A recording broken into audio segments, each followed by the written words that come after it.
이번에는 그 한일 관계에 대해서 말씀을 드리겠습니다. 지금 현재 상황을 제 나름대로 한 문장으로 표현한다면 일본은 맹목적으로 그리고 지나치게 미워한다. 이렇게 좀 표현을 하고 싶습니다.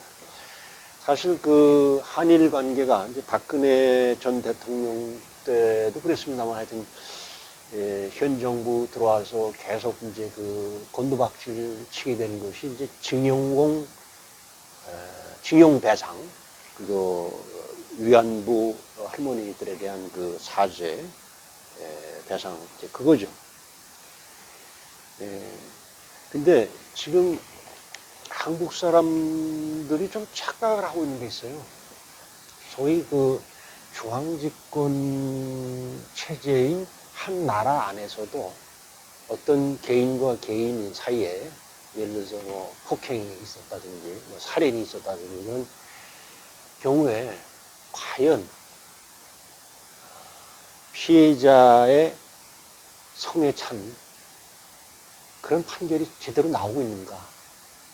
그리고 이 법원은 예를 들어서 가해자를 증거와 이제 관련 법조문에 의거해서 처벌하거나 또는 그의 불법 행위로 인한 손해배상을 하도록 명령할 수는 있습니다.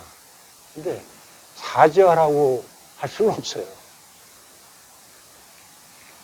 그리고 조금 더 이제 이 문제가 이제 국가 간의 문제니까 좀 그 범위를 넓혀 보면은 이 중앙집권이 아니고 분권화된 구조에 있는 국제사회의 경우에는 국가를 이 대상으로 한 국가를 피고로 하는 그런 재판이 진행되는 예가 매우 드뭅니다. 그래서 지금 이제 뭐죠 그 위안부 할머니들 문제에 관련해서 이제 ICJ에 회부를 하자 국제사법재판소 그런 얘기도 좀 나왔었죠. 근데 제가 아는 한 이 ICJ라고 하는 거는 그 법관들이 다수가 과거 식민 제국주의국가 출신들이에요.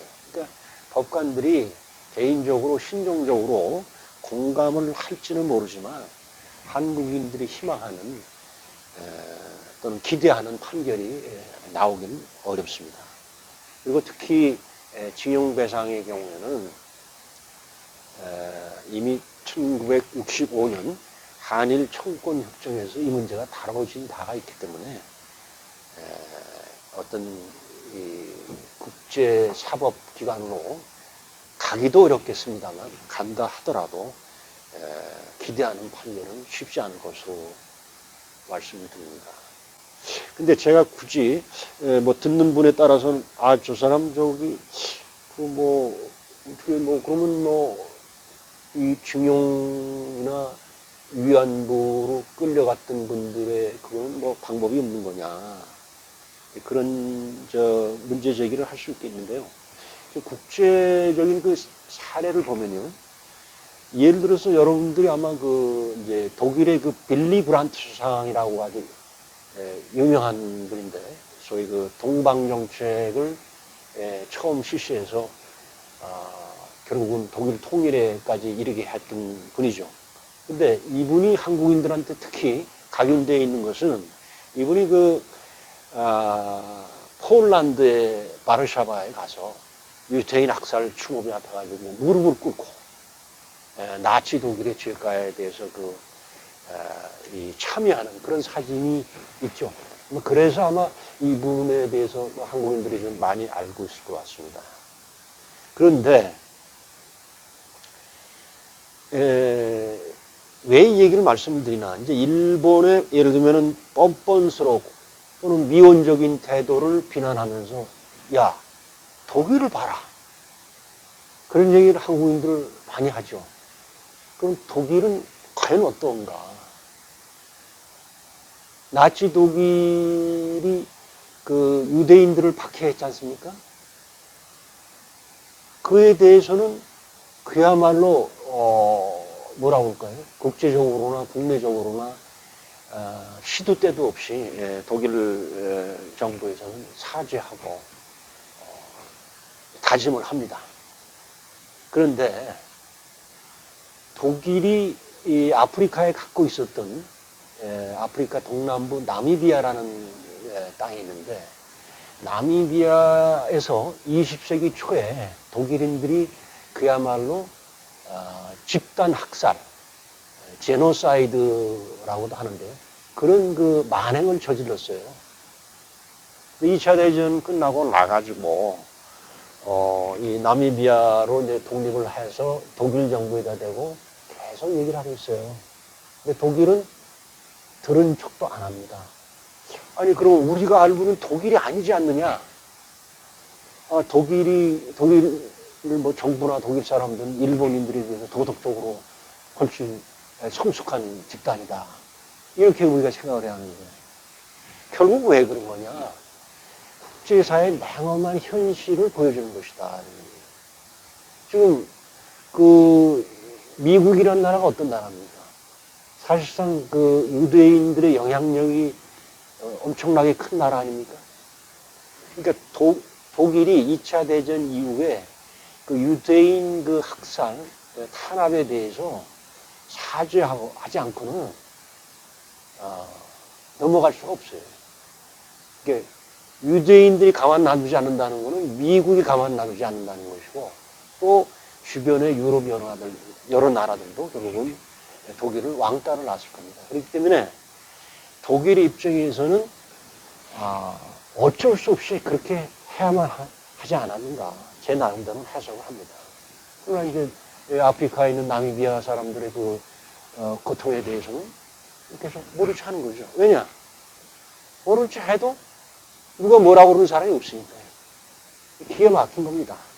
그리고 인류 역사상에 이 강자가 약자에게 사죄하는 일이 없었어요.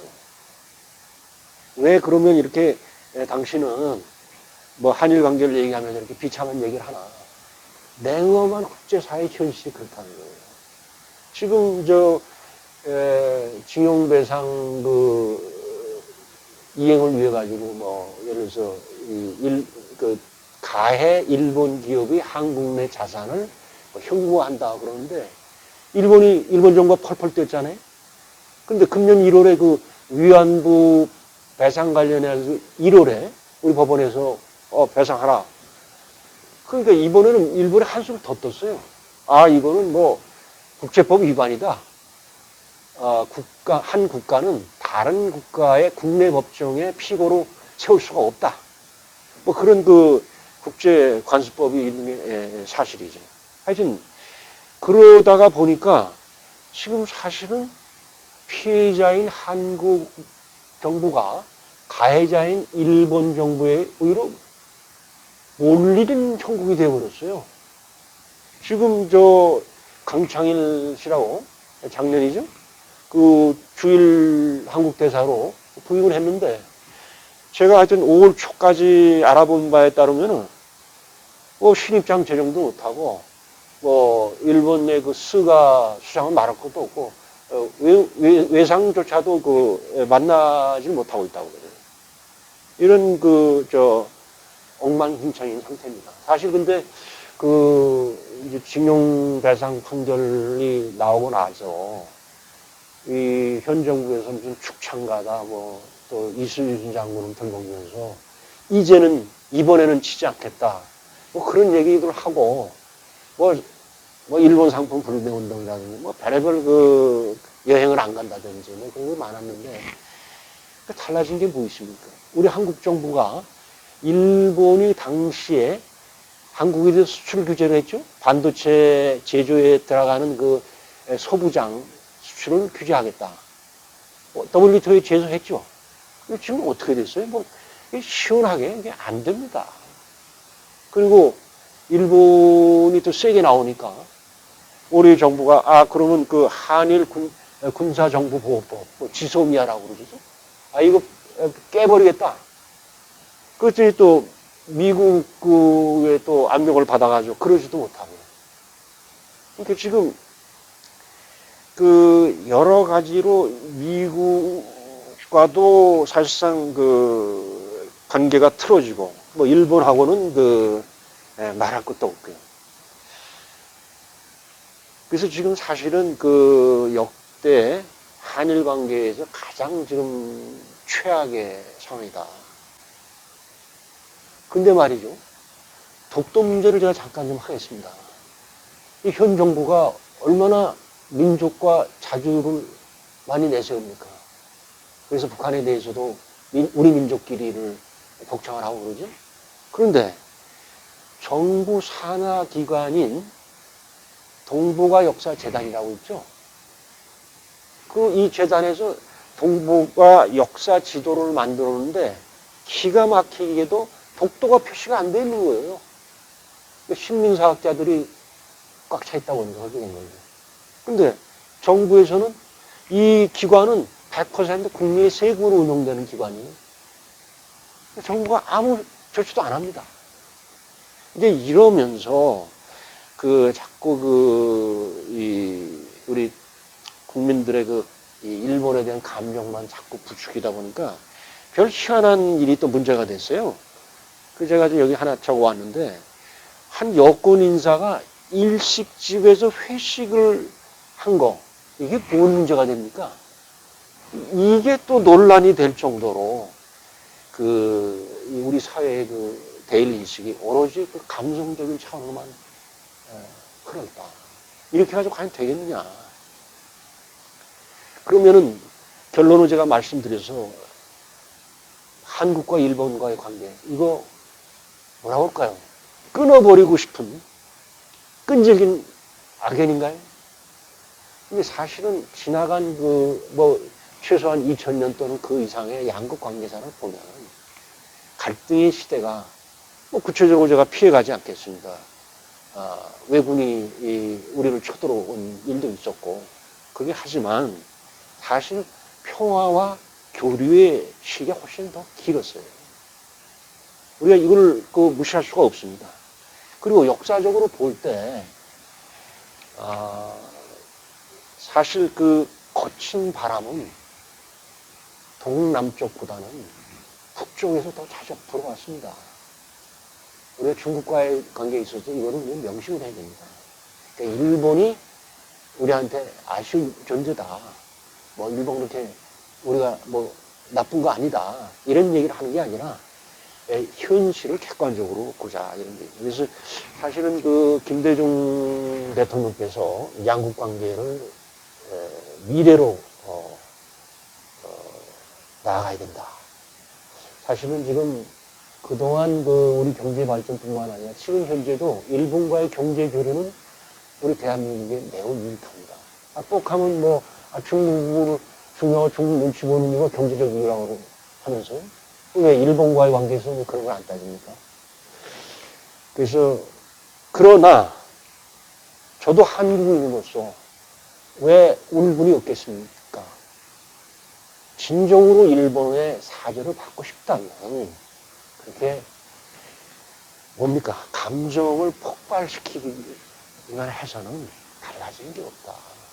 그야말로 와신상담해서 일본보다 더 강한 나라를 만들어야겠죠. 얼마 전에 보니까 조금 있으면 1인당 GDP에서 한국이 일본을 추월한다고 그러는데, 총 GDP도 추월할 날이 빨리 오기를 기대합니다.